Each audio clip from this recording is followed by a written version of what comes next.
wah iki seneng gelut, akhirnya direkrut jadi satgas juga. Itu saya juga tidak pakai kekerasan dan lain sebagainya. Ya gitulah, mantan preman mosok mau nyalon dewan. Akhirnya pendidikan gratis saya upayakan. Terus kemacetan di sana sini, ini indikator perekonomian yang hidup gitu. Hanya menunjukkan KTP Semarang, itu semua biaya ketika di puskesmas sampai dengan rumah sakit, asalkan mau dirawat di kelas 3 itu gratis.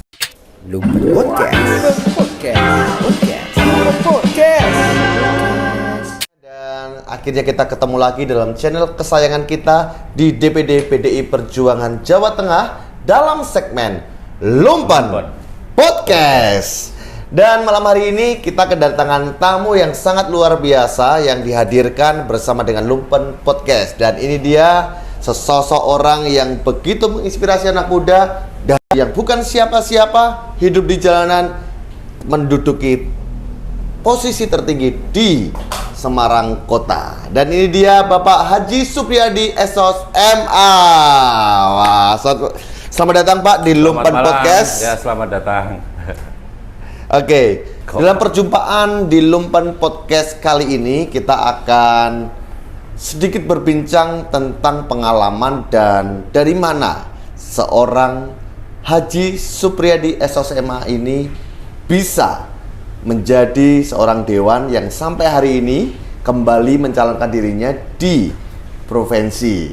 Kita akan sedikit ulik tentang kehidupan dan profil dari Bapak Haji Supriyadi Esos MA. Silakan Bapak. Oke, selamat malam para penonton YouTube channel DPD PDI Perjuangan Jawa Tengah dalam segmen Lumpan Podcast. Wow, luar biasa. Gimana Bapak untuk pengalaman pribadinya yang saya dengar ulik dari Google, kalau saya searching namanya pria di terminal. Nah, ada apa ini dengan pria di terminal? Bisa diceritakan Pak asal-usulnya dan sampai bisa menduduki menjadi ketua DPRD bahkan bertahan menjadi dewan sampai dengan hari ini. Ya, tentunya itu cerita panjang ya bagi saya dan juga latar belakang saya yang semula bukan apa-apa, bukan siapa-siapa.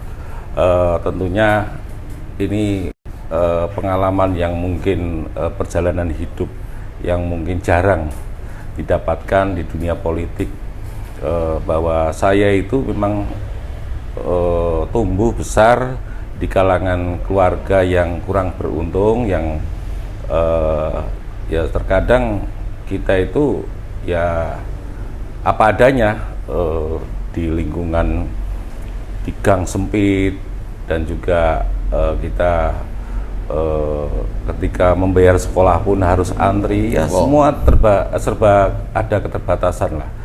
Tentunya dengan motivasi tersebut setelah lulus SMA, saya ya terus terang tidak punya pekerjaan tapi ingin kuliah gitu, ada keinginan ya melanjutkan sekolah atau jenjang yang lebih tinggi, kuliah. Itu ya tidak gampang sih. Saya terjun ke dunia keras yang identik dengan kehidupan keras di Terminal Terboyo sekitar tahun 2089 ya. 89. Wow, 89. Ya, itu tahun 90. Di sana ya awal mula memang kita kaget juga ya dengan lingkungan yang keras, yang molimo istilahnya di sana semua lah itu. Nah, terus saya ya tujuannya hanya untuk ingin membantu orang tua, membantu ya ikut meringankan beban bayar sekolah adik-adik saya. Terus saya juga ingin motivasi, ingin melanjutkan kuliah. Tentunya itu bukan barang hal yang mustahil ya. Saya pelan-pelan untuk mencari rezeki di Terminal Terboyo, walaupun terkadang kita itu dihadapkan pada kekerasan gitu ya. Kalau menurut cerita pengalaman saya itu hampir setiap hari itu kalau ndak berkelahi ya juga ketika itu dengan penumpang, dengan sesama pencari jasa. Nah, di situ akhirnya kami ditempa dengan kehidupan seperti itu, yang lingkungannya berlatar belakang berbeda. Dari Sabang sampai Merauke itu kumpul di sana dengan latar belakang pendidikan yang berbeda, semuanya kumpul di sana lah. Istilahnya kalau orang yang stres masuk ke terminal itu bisa jadi gila. Itu ada Karena dua. tidak kuat mental ya. Ya, terminal dan pasar. Kalau seperti Theo lagi stres masuk terminal dan pasar, itu bisa jadi gila. Jadi saya yang kena, saudara-saudara. Makanya ya itu kompleks sekali kehidupan dia. Dari situ saya ditempa, akhirnya bisa kuliah, terus bisa membantu orang tua untuk bisa melanjutkan adik-adik saya sekolah. Ya alhamdulillah, saya sebetulnya sudah mulai terjun itu sejak SMA. Nah, SMA itu saya sudah mengkoordinir teman-teman, teman sekolah, teman kampung. Selanjutnya saya itu memang seneng ya dengan PDI Perjuangan. Nah, dari situ saya direkrut jadi Satgas karena saya kerjanya di terminal. Wah, ini seneng gelut. Akhirnya direkrut jadi Satgas juga. Awalnya malah dari Satgas ya, itu terus ya. Akhirnya sekitar tahun berapa itu 96 saya menjadi pengurus anak ranting. Jadi pengurus tingkat bawah, pengurus tingkat RW. Jadi dari situ saya bisa kumpul, mengenal pejabat-pejabat dari PDI. Lah, itu saya bisa belajar organisasi. Terus tahun 2000 saya tidak bisa namanya berbicara di publik, itu tidak bisa. Saya diamanahi menjadi ketua paguyuban angkutan kota Semarang. Wow. Yang saya pegang pertama kali itu Johar Panggung, terus sama Karangayu Penggaron, yang dulu memang semua angkutan tuh bisa masuk ke situ, baik itu angkutan resmi maupun angkutan bodong. Setelah saya pegang, ternyata angkutan bodong itu juga bersih. Nah, itu saya juga tidak pakai kekerasan dan lain sebagainya. Saya melakukan pendekatan persuasif ke mereka, menyadarkan bahwa angkutan bodong itu salah. Lah, itu mereka akhirnya juga tidak beroperasi dengan sendirinya, dengan kesadaran itu. Akhirnya para sopir-sopir pengusaha angkutan itu jadi seneng. Jadi sampai dengan sekarang itu saya masih menjadi ketua paguyuban angkutan Karangayu Penggaron dan Johar Panggung sampai saat ini. Jadi cerita tentang Pak Priyadi ini dari terminal menuju ke Dewan ini asal muasalnya seperti itu, Pak ya. Nah, yang jadi pertanyaan saya, Pak, yang menjadikan titik balik seorang Supriyadi ini dari sesosok yang biasa di jalanan, hidup dengan kekerasan, pastinya dikejar-kejar polisi. Kalau sudah jadi dewan beda dikejarnya ya, carinya beda. Kalau dulu dikejar-kejar polisi, menjadi titik balik sehingga Bapak Supriyadi ini mau belajar, kuliah, masuk ke dunia politik. Apa yang menjadi motivasinya kira-kira, Pak? Ya, sebetulnya saya juga tidak mudeng atau kurang paham mengenai ilmu pemerintahan. Makanya saya dulu itu motivasinya untuk kuliah lagi di ilmu pemerintahan atau ilmu sosial itu di Untak. Nah, di situ saya belajar mengenai tata pemerintahan, hukum tata negara, terus manajemen pemerintahan dan lain sebagainya, dari perencanaan sampai dengan monitoring, evaluasi dan lain sebagainya. Itu pelajarannya ada semua. Dari situ saya minat bahwa politik itu sebetulnya hal-hal yang mulia. Jadi jangan sampai kita itu malah anti politik. Ternyata kita bisa bermanfaat bagi orang banyak. Setelah tahun 2004 saya itu dicalonkan oleh PDI Perjuangan, ketika itu nomor urut, itu berdasarkan nomor urut, ya kalau misalkan 2 kursi ya nomor 1, 2 yang jadi gitu kan. Nah, itu saya sempat ya sekedar untuk pembelajaran saya pertama kali nyalon dengan nomor urut itu, ya memang susah jadi ya ketika itu memang PDI Perjuangan belum belum seperti tahun 99 gitu. Tidak seperti tahun 99, memang euforia sekali. Memang ketika itu kan ada transisi perubahan antara Orde Baru dan ke Orde Reformasi. Lah dari situ saya mulailah belajar cara bagaimana kita itu biar disenangi warga, terus dikenal warga, sampai dengan kita itu benar-benar didukung oleh warga dengan sukarela gitu. Ketika itu tahun 2004 gak jadi, terus tahun 2009 saya diminta untuk mencalonkan kembali, karena yang 2004 itu walaupun nomor urut suara saya lumayan lah itu.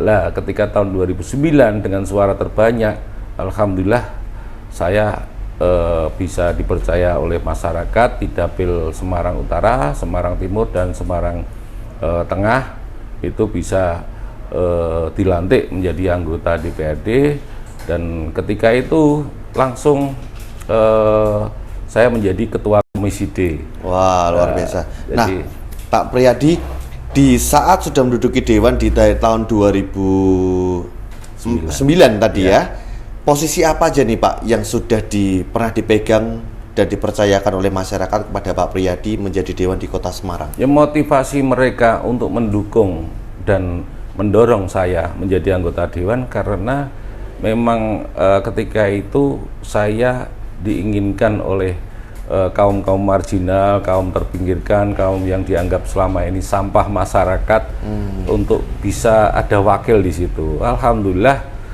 dengan keterbatasan saya ya ketika itu namanya materi aja nggak punya gitu, akhirnya kita dipercaya karena saya juga sudah membina beberapa organisasi. Itu akhirnya saya terpilih tahun 2009 menjadi anggota Dewan, dan pertama kali saya menjadi anggota Dewan terus langsung dipercaya oleh PDI Perjuangan menjadi ketua komisi sebagai petugas di situ. Nah, selanjutnya tahun 2012 itu ada masa transisi, ketika itu memang PDI Perjuangan masih belum peringkat 2 setelah Demokrat. Nah, ketika itu ketua DPC-nya menduduki wakil ketua DPRD. Nah, di situ saya sebagai sekretaris DPC, saya dipercaya oleh PDI Perjuangan untuk menggantikan posisi wakil ketua Dewan di tahun 2012 sampai dengan tahun 2014. Setelah itu tahun 2014 tahun 2019 saya dipercaya lagi oleh PDI Perjuangan menjadi ketua DPRD Kota Semarang. Itu luar biasa. Lah ya, yang selama ini mungkin image masyarakat itu ya gitulah, oh mantan preman, anak mosok mau nyalon dewan gitu. Apa bisa stigma masyarakat yang negatif dan menjadikan seorang terminal sebagai sampah masyarakat ternyata terpecahkan oleh seorang Pak Priyadi ini ya. Justru saya termotivasi. Dengan motivasi itu saya akan mewakili kaum-kaum marginal, kaum jalanan, yang kaum terpinggirkan yang selama ini dianggap sampah masyarakat. Tentunya ini pembuktian, dan era reformasi itu membuktikan bahwa bukan saja anak pejabat atau anak pengusaha yang bisa jadi pejabat, tapi siapapun latar belakangnya, pendidikannya, itu berhak untuk menjadi pejabat. Tentunya ini kebanggaan karena ya selama 32 tahun itu kan tidak ada pejabat yang kecuali ada unsur KKN gitu. Betul. Ya alhamdulillah itu momen yang tepat, saya akhirnya menjadi anggota Dewan sampai dengan ketua Dewan, dan sampai saat ini saya masih menjadi anggota Dewan. Dan motivasi awal ketika saya ingat membayar sekolah itu susah, program dari partai ini termasuk berpihak pada wong cilik, akhirnya pendidikan gratis saya upayakan. 2009 saya jadi ketua Komisi D yang bermitra dengan Dinas Pendidikan, akhirnya itu menjadi pegangan saya agar saya bisa untuk menganggarkan, karena ada fungsi budgeting di situ, menganggarkan pendidikan gratis. Yang awal dulu itu belum ada pendidikan gratis sampai dengan 9 tahun. Akhirnya tahun 2011 bisa mencapai 12 tahun. Ini alhamdulillah juga. Kan semakin tahun itu pendapatan asli daerah atau PAD Kota Semarang meningkat dan bisa mencukupi untuk membiayai anak usia sekolah sampai dengan 12 tahun sekolah itu. Kota Semarang ini kan sudah banyak yang saya perbuat ya, dan hasilnya ya kita rasakan saat ini. Ya, betul sekali. Ketika setiap hari Kota Semarang didatangi 50 bis minimal itu ke Semarang dalam rangka orang mencari kebahagiaan di Kota Semarang. Ini kan luar biasa, bukan karena ujuk-ujuk, tapi proses 10 tahun yang lalu, 15 tahun yang lalu, dan akhirnya terjadi saat ini Semarang sebagai kota jujukan. Kalau ketika itu saya sebelum menjadi anggota dewan itu banyak orang-orang dari Jakarta hanya melirik saja Kota Semarang, tidak transit di Kota Semarang. Orang mau ke Solo juga tidak mau menengok Kota Semarang. Dan saat ini orang-orang yang ingin mencari kebahagiaan itu datang ke Semarang. Yaitu buktinya indikator 50 bis setiap hari datang ke Semarang, terus kemacetan di sana sini. Ini indikator perekonomian yang hidup gitu. Dan pembangunan yang saat ini dirasakan oleh masyarakat Kota Semarang ini ya hasil daripada kebijakan 5-10 tahun yang lalu gitu. Jadi tidak ujuk-ujuk. Dan ketika itu saya selalu menjadi pimpinan dewan, baik itu ketua komisi, wakil ketua dewan, sampai dengan ketua DPRD Kota Semarang. Sehingga saat ini APBD-nya sudah 5,3 triliun, sehingga bisa membiayai seluruh warga Kota Semarang dari lahir sampai meninggal dunia.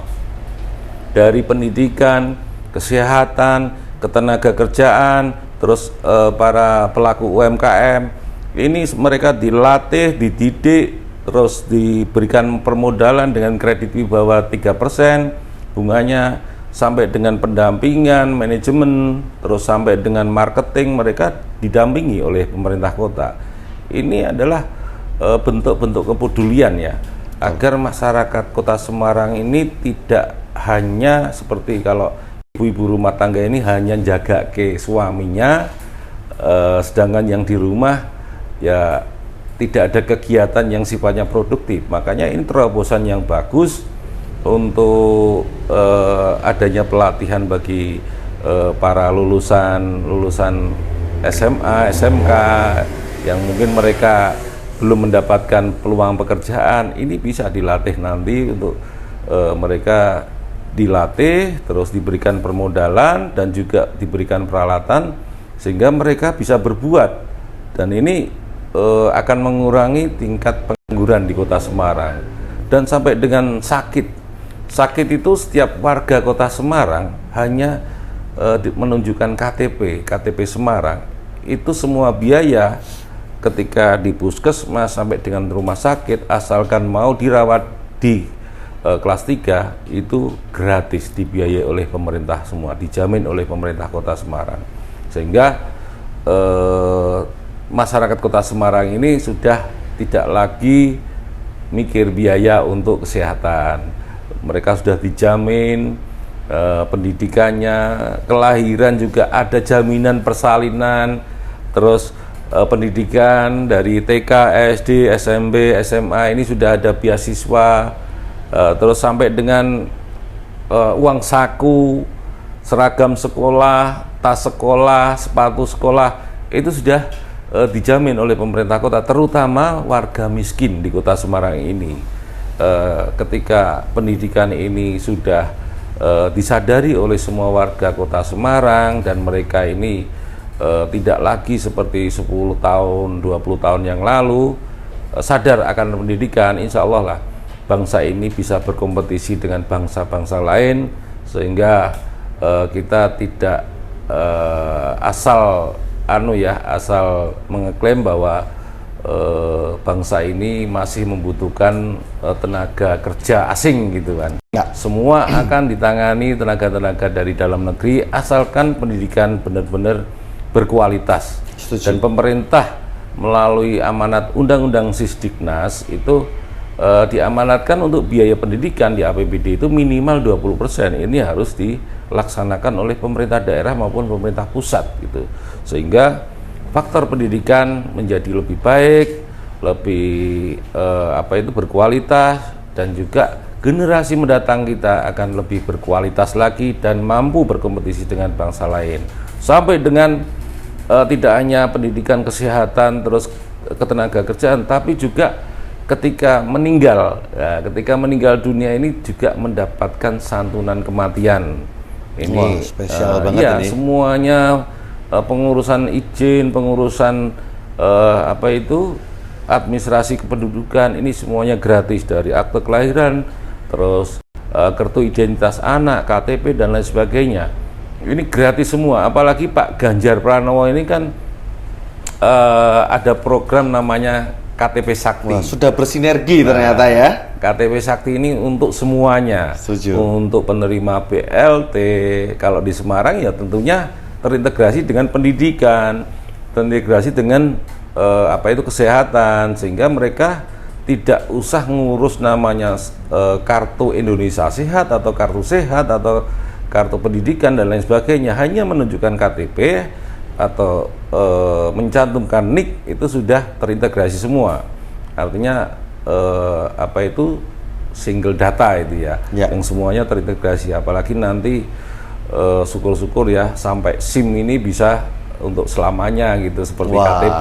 Luar biasa, semoga. Ini nanti mungkin kebijakan dari pemerintah pusat nanti atau Kapolri supaya bisa SIM itu seperti KTP. Jadi satu kali untuk mendapatkan, terus untuk selamanya digunakan. Ya. Seperti itu. Untuk dapilnya Pak Pri sekarang di mana Pak?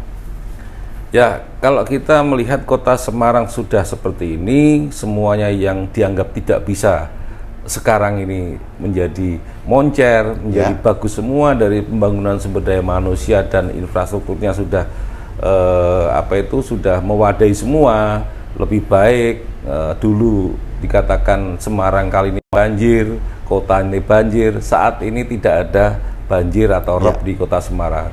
Ini bukan ujuk-ujuk, tapi juga proses kami selaku anggota Dewan, proses penganggarannya juga berpihak, pembuatan perdanya ini seperti sistem perda, sistem drainase kota Semarang. Ini sudah kita buat juga, sehingga perda RT RW juga sudah kita buat, itu untuk mempayungi hukum agar mereka membangun, merencanakan sesuatu sesuai dengan peraturan daerah, sesuai dengan keinginan masyarakat, sesuai dengan keinginan pemerintah, sehingga ini bisa